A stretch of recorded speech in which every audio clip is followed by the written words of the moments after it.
Hello guys, welcome back to our channel Life Reviewed. My name is Deb and this is a review of the ninth and penultimate episode of the first season of Foundation. This episode was the best of the season so far. Loved the twist, the revelations, the answers and the questions which will hopefully be answered in the next episode, which will be the final episode of this season. Mild spoilers ahead.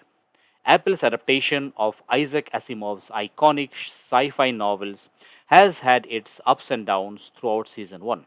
But the show seems like it's finally delivering a spectacle worthy of its source material. Foundation's latest entry provides an engaging penultimate season 1 entry with numerous shocks, well choreographed action sequences, and intriguing drama setting us up for a potentially explosive finale. For the first time since episode 5, Foundation focuses on 2 and not 3 of its branching narratives. I was critical of previous entries that followed 3 and sometimes 4 storylines. They have felt badly edited and jumpy, but this one was good.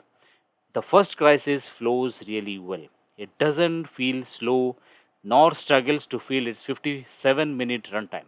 In fact, it flies by so quickly and is so enjoyable that I was left disappointed when the episode was over. Right in the beginning, we see a young Salvor with her dad and they are discussing the origins of humanity. I love this because this was the main driving plot of 2 books in the series, The Search for Earth. But in the books, location or even the name of Earth was not common knowledge as we see here. Speaking of the books, we get a quote from the books here: violence is the last refuge of the incompetent. It was actually said by Salvor in the books, but here it is spoken by her father, and beautifully. The collapse of the Star Bridge is mentioned in this episode again. It really has parallels with the destruction of the World Trade Center and America's war on terror which followed, in which millions of innocents died.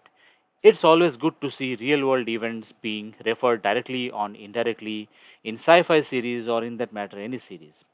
Louis Perrin sacrifices himself, which did not happen in the books, but is done quite well here, and Salvor is visibly moved by his death. Another thing from the books which is mentioned here is the robot wars, which again was a huge plot point of the robot series written by Asimov and mentioned multiple times in the Foundation series too.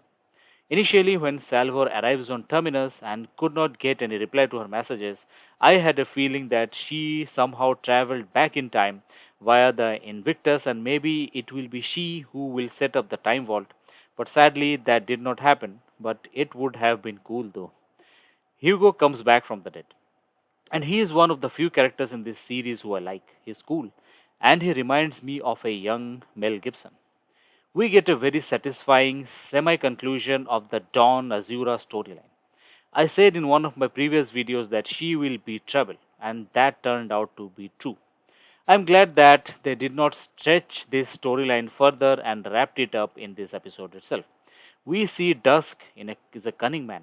He should be, as he ruled the galaxy for quite a few years. Nothing escapes him, as it should not. And I am eager to see how he behaves in the finale, and I'm hoping in the season 2 also.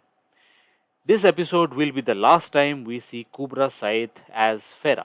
She did a good performance, albeit a bit generic, but I liked her. They tied up that storyline quite well too. The way she dies is poetic. One thing which has been nagging me from the initial episodes is that all the Anachrenians looked like Middle Easterns and played by Indians. It feels like a bit of racial profiling is going on here. What do you think? In the end, the vault's outer skin peels away and we see the inner transparent structure, which is very similar to how the Prime Radiant looks. It's transparent and glassy and with golden clockwork inside. So glad that they did not go with the alien origin storyline. That would have been too great a variation from the books. The vault opens and a version of Harry Sheldon steps out.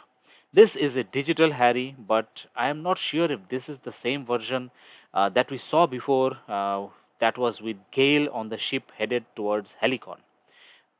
Maybe this is a new recording, a new version. We'll know in the maybe in the next episode.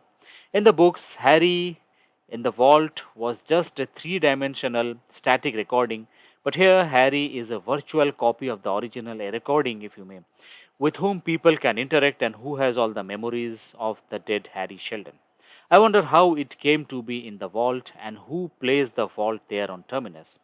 Maybe some time travel will be involved. Who knows? Maybe I might be correct still.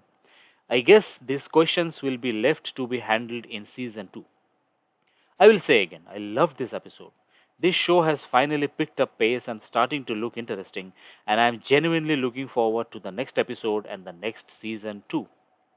That's all for today, guys. Do mention in the comments what you felt about this episode, and I will see you in the next one. Till then, stay safe and goodbye.